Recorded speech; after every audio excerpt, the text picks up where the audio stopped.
नमस्कार। आज हम एक सफर पर चलेंगे, समय में पीछे प्राचीन भारत के इतिहास में।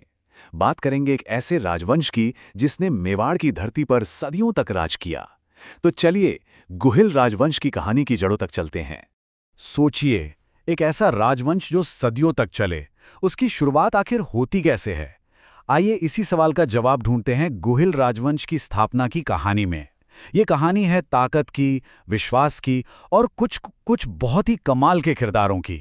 तो हमारी कहानी शुरू होती है 6ठी शताब्दी से। एक ऐसा संस्थापक जिसने अपने नाम पर ही पूरे वंश का नाम रख दिया। ये वो वक्त था, आप समझिए, जब भारत का नक्शा बन रहा था और छोटे बड़े राज्य अपनी पहचान बना रहे थे। तो ये माना जाता है कि 566 एडी में गुहिल नाम के राजा ने इस राजवंश की नींव रखी। लेकिन इतिहास सबूत मांगता है, और इस बारे में जो पहला पक्का सबूत हमें मिलता है वो है सामोली शिलालेख। ये करीब 100 साल बाद का है, 646 एडी का, और यहीं से हमें इस दौर की पहली भरोसेमंद जानकारी मिलती है। अब देखिए, यहाँ एक मजेदार बात है। इतिहासकार भी इस पर एकमत नहीं है कि गुहिल आखिर आए कहाँ से थे। कुछ कहते हैं, जैसे श्यामल दास और जेम्स टॉड, कि वो वल्लभी से आए थे। वहीं डी.आर. भंडारकर जैसे स्कॉलर्स का मानना है कि नहीं, वो तो आनंदपुर के थे। मतलब उनकी जड़ों को लेकर आज भी एक बहस छिड़ी हुई है।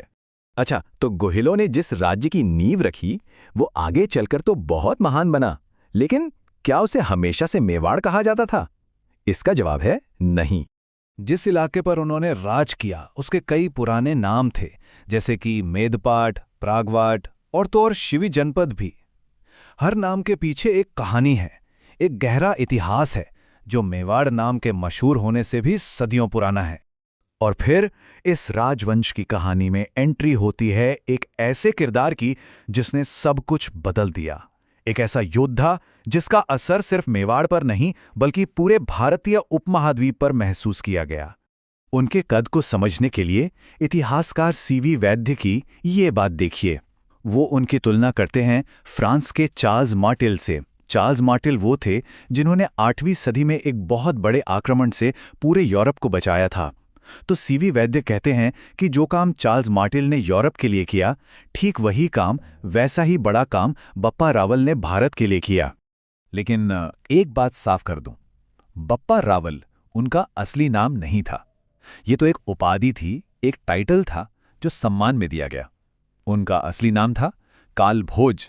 तो चलिए अब देखते हैं कि काल भोज ने बप्पा रावल बनकर आखिर ऐसे क्या काम किए जिसने इतिहास को हमेशा के लिए बदल दिया।